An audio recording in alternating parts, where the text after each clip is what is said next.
former governor, former defense minister, architect of the Kwankwassiyya movement, and one of the defining voices in Nigeria's shifting political terrain. And I know I said that a number of times. You were almost rolling your eyes there like, not me again. No, they're talking about. Good to see you, sir. Charles, thank you very much indeed for coming here. Now, the NDC has officially zoned its presidential ticket to the south, and you have publicly backed that decision. For many Nigerians, that was unexpected. Why did you support it? Was that decision driven by principle, by political realism, or the recognition that the opposition simply cannot afford another bitter internal battle over zoning? Thank you very much, Charles. Maybe all of the above. But let me say that I am so happy that I joined this rapidly growing party, the NDC. I believe so far so good. We are doing well.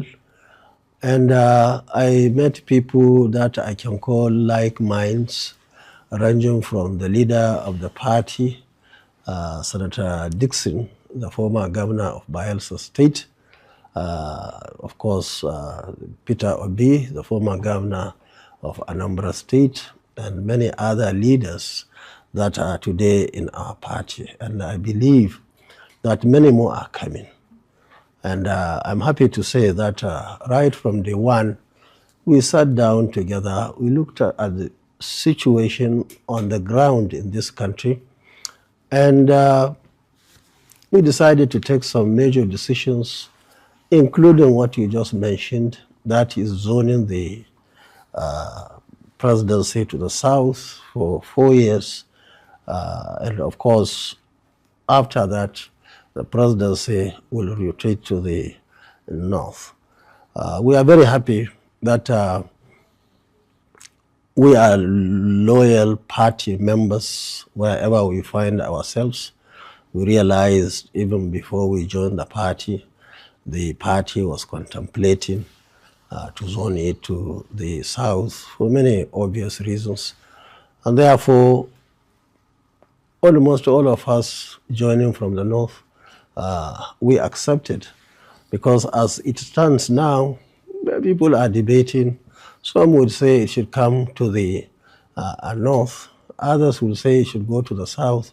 But from our own end, we believe the best way to go now is to take it to the south so that we can eliminate the confusion that emanated from the death of our brother, our friend, Umeh Musa. That actually introduced the confusion into the system. Even though, in a way, one can argue that from 1999 to date, the South have done more years than the North. Well, it depends on how you count it. That's from 1999 to date, yes. Because if you count it from independence, in terms of including military rule. Yeah, it depends on how it suits you. Yeah. And in the South now... So it suits you from 1999 then? Yeah, well, and it didn't work with the party. What worked now is counting from Buhari. Anybody from the South on that side of argument would say that he had 8 years. And the South is now doing its first term. In the next 1 year or so, it will be 4 years. So the arguments are there. I believe that it's good for us to be having consensus. There is no point in fighting. And what is key now is not presidency from the north or from the south. What is key is to have a quality leadership. People who are enthusiastic, who are determined and committed to give the country the leadership it deserves. You see, by now, especially those of us in the political trenches, would tell you that it is not only the man from your end that would make the country move forward. We have seen what happened during Obasanjo. We are part of it, and we believe he has done his best. From there, our brother, our friend came in, Sheikh Umar Musa Adwa, of blessed memory, there were issues, especially challenges of his health. When Jonathan came, we had many issues, especially the agreement at that time that he would do one term. For whatever reason, things have decided to change, and many things happened along that direction. But what is even relevant is the Buhari administration. I worked so hard, and I'm sure I remember we brought about 1.9, almost 2 million votes. But as politicians, we are not recognized. We worked, we put our lives even on the line that time. But unfortunately, we could not see any benefit either as individuals or the constituencies that we represented. Of course, thereafter, we have this administration again. Everybody knows there are issues, and therefore people are determined at grassroots level, and even at the level we are operating now, that there should be some level of changes. And that is why I'm sure the Nigerians, since we decided to join NDC, have decided to come and join us. And you could see what is happening almost everywhere in this country. And even beyond, people are opening offices everywhere across the world. So we're happy about that. And of course, by supporting Southern zoning, you're effectively conceding that Peter Obi is now the front runner for the NDC presidential ticket. Is that right? Are we looking at an Obi-Kwankwaso or OK ticket and not a Kwankwaso Obi-KO ticket? Well, that is how it should be, but we are, like I told you, are loyal party members. Of course, party is supreme. When it took decision to do this zoning, we all accepted, and we are working on it. Now, the likely chances are what you exactly said, and I'm sure Nigerians will be happy about it. When you say the likely chances, I mean, your supporters in the north see you as one of the region's strongest political figures. I mean, how difficult was it convincing them to accept the idea of another southern presidential candidate so soon after the emergence of Bola Tinubu that you would then support? Now, you see, the issue now is that each and every individual in this country has one issue or the other to demand for change, ranging from the economy to the issue of insecurity, especially in this part of the country, to the issue or issues that we have seen with infrastructural developments, especially in this part of the country, and so on and so on and so forth. And that is why you find so many people are not even thinking of he has to be from my religion, he has to be from my part of the country, he has to be tall, he has to be short. Of course, people are looking for vibrant people who are strong enough to do the job, especially based on recent experiences. So nobody is waiting for anybody to tell him what to do, because everybody has a reason to say yes. We are yearning for change, and positive change for that matter. And I believe the names we mentioned and the party itself represent that change people are talking about. So that is why within a couple of weeks that we joined this party, you find so many people across the country who are pushing, who are coming around, who are registering with NDC, and we always add them at the same time to register with INEC, because it's only when you register with INEC that you can be in a position to bring in an effective and positive change. But I'm sure you know that critics are already saying that this arrangement that you have in the NDC risks alienating parts of the north politically. Are you worried that the opposition in general and the NDC in particular may unintentionally weaken itself in key northern states? You see, whatever you do, people will bring in some arguments for and against. And that is part of the democracy. For us, we stand by the fact that we need a very committed, solid, and of course, effective leadership. And that is exactly what this country needs now. For me, it's not a matter of North or South or any other but it's not just differences. you. That's what I'm saying. It has to start from me, right? And then it is our responsibility to go and sell those ideas to the people. Yes, people who are on the other side or who are in the other parties will go and tell their own stories. And I'm happy we have enough time for everybody to go and tell his own stories. And probably that is why I'm even here, to convince the people, especially the young men and women and other nationalists, that yes, there is need to have this solid and credible leadership that will come to stop all these evils that are happening, especially the issue of insecurity in northern Nigeria and even in the south, the issue of economy. People are complaining everywhere. The issue of infrastructure and so on, the matter of education.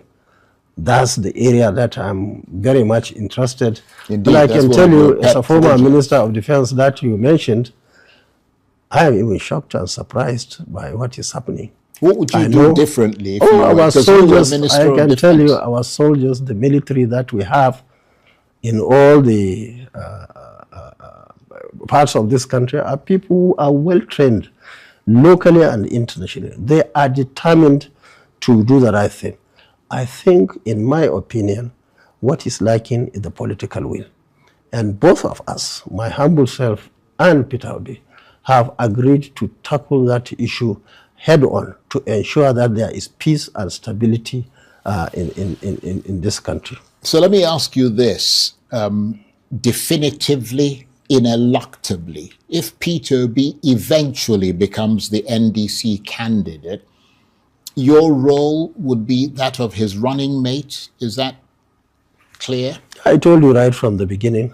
Well, I just want to be sure that. You can be sure that so if the party decides, candidate. If the party decides that I should be the running mate of any candidate from the south under this circumstance, I will be happy to work together with him. And you believe that you and Peter Obi are the men to revive Nigeria's economy, reduce poverty and corruption, lift living standards, set Nigeria on the right path of rectitude? I mean, do you have that much faith in Mr. Obi, the man you were just 3 years ago running against in the 2023 presidential election? What you said is correct. Personally, I cannot remember any better combination, no matter how much time you are given to find those who can beat us in terms of doing the right thing for this country. Nigerians, of course, as I'm sure you know, because you yourself have been involved politically for a long time in this country, they've seen alliances collapse because powerful politicians agreed publicly but competed privately. Can you categorically say that there is no hidden struggle for control, not necessarily you and Peter Obi, but between your camp and his camp? Well, I can tell you from my experience as former Deputy Speaker of the House of Reps, I had an opportunity to work with my Speaker, and we worked very well. I was in Kano for 8 years. Despite the difficulty of my then Deputy Governor, we were able to work for 8 years amicably to the extent that I handed over to him. And of course, in the Senate and other places in the NDC, we worked amicably with people. You see, the problem people are having, especially leaders, is that they are too greedy to the extent that they begin to have issues. But from what I have seen at federal level and state level where I had opportunity to work, there is so much to do. You don't have to fight, you advise. You give here, there is too much to be done. And in fact, that's why you have even ministers. You have other chief executives and so on, and so many advisors. So I don't see from my experiences of the past why deputies or vice will fight with the president or governor or so. So I am positive that we will have a very good working relationship. And I can tell you that you can see it even from the past. During the First Republic, we had people, the leadership, political leadership from the North, work together closely with the people from the Southeast during the NCNC and of course NPC days. So also in the Second Republic, immediately after the war, of course we were younger people at that time, but I as a students leader, I had an opportunity to be part of the national movement that at the end of the day culminated into MPN and our own portion of PRP. And you have seen what happened. Our leaders, Shagari and others, worked very closely with the Southeast as Alex Ikweme as his vice president. It went on and on. I think there was a change during about the Third Republic, where I was Deputy Speaker, House of Reps, where for many obvious reasons, there was an election. The election was annulled. And after all that, the government under the military that time, for that reason and many other reasons, decided to bring in Shonakan from the southwest, just maybe because of the cancellation of that. And even after that, maybe the military and other leaders worked together and brought in Chief Olusegun Obasanjo from the southwest again. And it went on and on. Even the Bola Tinubu now probably is a beneficiary of all that. So the point I want to make is that right from the beginning, this sort of alliance has been in existence. For whatever reason, it was derailed, but now we are going back to what Tafawa Balewa You're trying to revive it. Have done during their time. And in Second Republic, Shehu Shagari and co did with the leadership of the Southeast. So they are our friends. We want to work together with them. But for me, it wasn't just because, we are going to Southeast just because of Southeast. No. I looked around together with our leadership in the North to say, okay, who do we think is capable? Who can come and work together with us honestly so that we can move this country? And along the line, we realized that Peter Obi is at forefront of it, and that's why we all accepted to work together. And beyond just the two of you, I think I touched on this earlier. I mean, both of you command two of the most passionate political movements in Nigeria, Kwankwassiyya and the Obidient movement. But, I mean, passionate support bases also can clash. How difficult has it been managing those two and getting them to come together to achieve a common end? You see, even before we say a word, they are all working together. And of course, together, they created what they call OK. Initially, before we were told of the zoning by the party, some from Obidient will say OK, and some from Kwankwassiyya will say KO. But at the end of the day, they are working not only in this country, all over the world. So I don't think we have any problem with that. But I can assure you, our group is so disciplined. Our group is such that you can't hear any serious negative issue from their side. I believe Obedience are the same. Now, a few weeks ago, the former Vice President, Atiku Abubakar, was sitting where you're sitting now on the same program, being interviewed by me. He remains politically active within the ADC orbit, but he seemed to think that your command of votes in Kano, the Kano area, had been split. No, in other words, he was trying to suggest that you had a very limited scope in terms of the kind of votes that you can bring, and that even within your natural territory, which is Kano, that the vote is now split because you split with your protege, who is the current governor of the state. Well, what is your reaction to that? I have no issue with that, and I think we are past that level now. We are in NDC, and for now, I know they are in ADC. I wish them well, but you see, anybody who is talking about or asking a question, what do they plant here, is not patient. Let's wait for the election and see whether votes are splitted in Kano or not.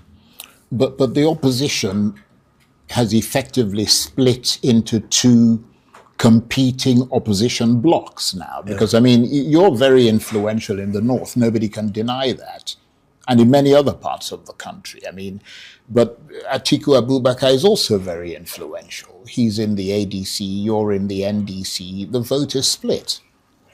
Now, we may still work together before the election. You see, I personally, and I think even Obi himself, decided to leave ADC not because we are fighting with Atiku or anybody there. We decided to leave that party because we realized that there are some issues. As it stands now, they have three major issues, which we believe from our own side are very difficult to resolve and field candidates. Now, people have to be flexible. You have to work. This is our time. And whatever advantages and disadvantages that are on the ground, you have to look at them. So mainly, we decided to leave the party because of those issues. And whether they will be able to field candidates in that party or not is just a matter of time. It will come and pass. So it's not like we had the primary election. This is not the first time. If we had stayed to have primary election with our leader, Atiku Abubakar. I remember in 2015, we had primary in Lagos. Buhari was number 1, I was number 2, he was number 3, Rochas was number 4, and later Isaiah was number 5. There was an election again in 2019 in Port Harcourt. He won the election. I was his coordinator for the North. We worked for him. Politics is just like a game. I'm not fighting anybody. And I'm not expecting anybody to fight me. But the fact remains, as we rightly pointed out, so many things have changed in this country. You have leaders, many of them don't even realize what is happening in the social media. We have leaders who hardly have any contact with the young men and women. People of your age, my age, or especially the age of Atiku, are very few in this country, comparatively with the younger people. The younger people have their own way of thinking.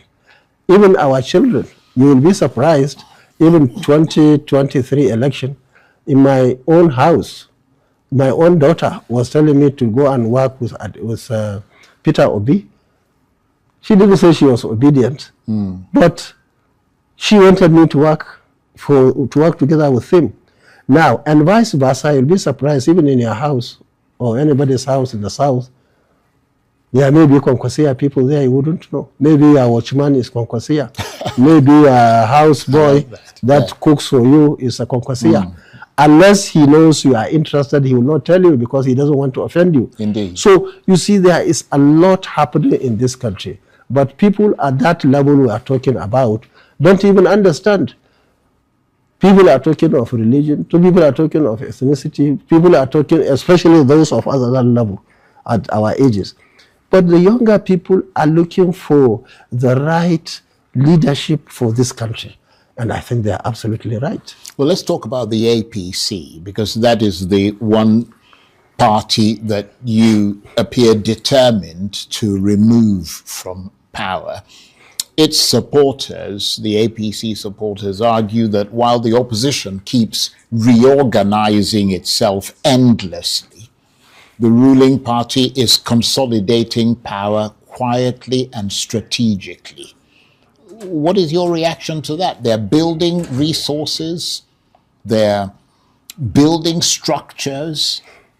I mean, they control 31 governorships across this country. They've got 600 and something or more, I mean, local government in their back pocket. I mean, you see, Charles, I will tell you. How do you react to all of that? The election of 2027 is going to be unique.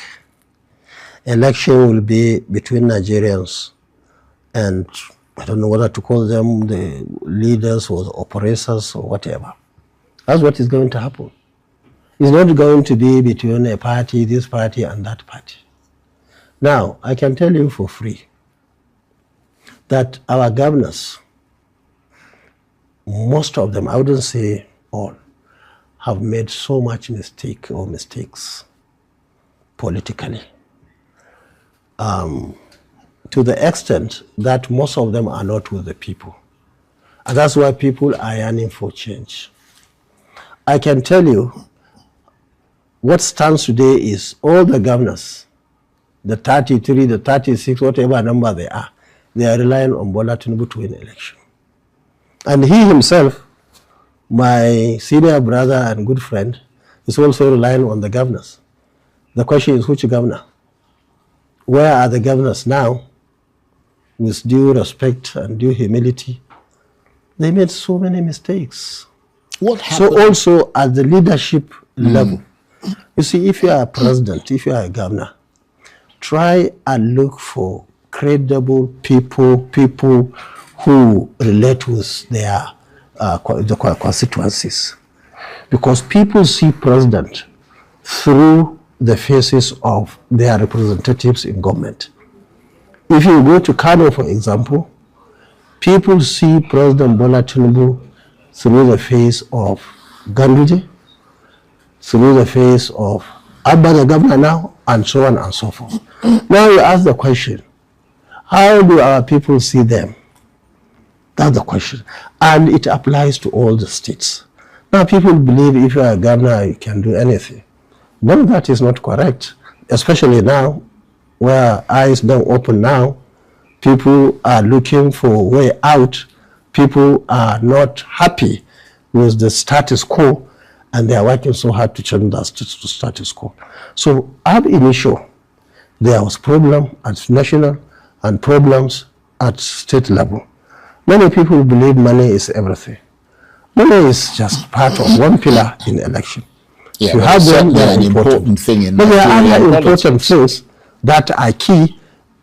If you just leave that pillar alone, the whole structure will collapse. Yeah, but up to this point, money has been a decisive factor, hasn't it, in Nigeria? No. Especially, I can tell you, with these movements, money is just one pillar out of so many pillars. Right. But to the extent that I can tell you that, look at the example of Kano. In 1999, we had no senator, no House of Reps, no commissioner, no state government, no federal government. We won election. The same thing is 2023. No national government, no state government, no local governments, no contractors, no plots, no nothing. And people came, they will collect the money and vote for us. Some will even say, we don't want your money, we don't want your textile, we don't want your Maggi or you don't rice. Even now, people are distributing rice because they think northerners are like chicken, you throw them grains, they will come and you cut them. Things have changed. In fact, they have changed a long time ago. Well, they certainly have changed because, I mean, you've split with the governor who you came in, some would say you brought in. I mean, and it's happened there repeatedly. And I was going to ask you this, the APC, I mean, we were given the impression that you were negotiating with them. You had discussions with them. What happened? No, I can tell you. Things fall apart, sort of thing? I can tell you in 2015, we considered seniority. I'm talking about in 2020. I'm coming. 526. Yeah, I'm coming. Right. In 2020, in 2015, we considered seniority. We brought in Ganduje to be our flag bearer. Of course, he won the election. He changed his mind. So when 2019 came, we decided to test our structure in Kano. Abu was not the most senior. He was far away from it. And that was why one brought him, just to change, to test that structure and ensure that whoever we bring will win that election. That's how he came. And we considered the issue of loyalty because he has been with me for over 40 years. Now we brought him, and the structure stood up really and delivered him. So our structure is not based on any individual. I can tell you, we can change your name now and many other things and take you to Kano. I can tell you, can win. I like that. Well, I might just consider that. You can win because you see, over the years, that's on a lighter mood. Yeah. Over the years, we are able to establish goodwill, and nobody can run away from it. I can tell you for free that in 4 years, we sponsored over 3,000 abroad. Many of them are professors now, associate professors, doctors, medical doctors, pilots, those who are in the sea now, you know, piloting ships and so on. They are all over the world. And I can tell you, some of them may come only 4 years to do this election. You can't beat them. We built 2 universities. All these universities, all the products see us as people who establish that university we have directed. We established 26 institutes. We were empowering women, youth, and everybody. Free medical service. Even education was free. For 8 years, we are in Kano. We feed our children in the school, give them 2 sets of uniform in primary schools.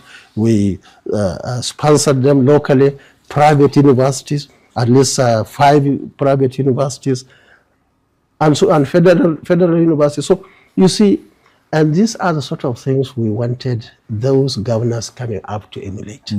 People will choose to have money. To the extent that people now will say, Kwankwaso has no money. Yes, I have no money, but I am in peace. That is one. And monies are everywhere now. We have never lost the election because of money. In fact, we have never lost the election in the actual sense in Kano. They will do magun and switch it. This last election was nothing. It was Abba as our candidate. Abba has been with me right from civil service up to politics. He has been my PA in Kano, Ministry of Defense, everywhere I went. But obviously you're on as the governor. Right. You're on a national level now, so you're going to need support beyond Kano. No, that's what we are saying. Right. No, that's my base. Right. And even those, our leader, when he came, he was referring to Kano. Yes. Forgetting that other places, we have people. You see, me and you and all other people in the country, whether Christian, Muslim, or anything, we have many things in common. We are human beings. If I slap you, you will feel pained. If I praise you or I give you something, you'll be happy, and so on and so on. We are all the same. And that's why I always say that Nigerians are good people. In fact, very good people. Their elasticity limit is so much that leaders keep on. But you didn't answer a question I asked you about your relationship or your consultations with the APC, because it was reported that you were talking to them and that you were in the process of going to join the APC, and then things fell apart. And the reason I ask you that is that it raises questions about what your ideology is. If the same APC that you're now turning against in the NDC, you were considering joining them, what kind of ideology do you have? You're just talking of rumor. Well, I mean, I'm asking you. That's why you're that's here. What I'm telling you. Okay. That one was a rumor. Okay. But at stage, we collectively, as Kwankwassiyya, decided from NNPP to talk to everybody. Right. We didn't want to go it alone unless if it was necessary. Under that circumstance, our state government, in connivance with some people at national level, decided talk to them a bit more than you did. Introduced issues within our party. Now, at that time, we were open to discuss, and that's what we have been saying. But at the end of the day, there was never any negotiation with us to go to APC and so on. But I can tell you that if they had agreed for whatever reason to go for discussion, We will bring our manifesto. We will bring what we think should be done for the good people of this country. And that's exactly what we are doing now with Obi and others in NDC. We cannot just join somebody and just to go there and mess up ourselves. Right. We are not in a hurry in any case. Well, we're fast running out of time, so let's move further afield. And let me ask you about a proposed bill before the US Congress, the Nigeria Religious Freedom and Accountability Act 2026, which has reportedly named you in connection with alleged severe religious freedom violations. That is clearly no small matter. When a foreign legislature invokes your name in the context of human rights, it raises the stakes far beyond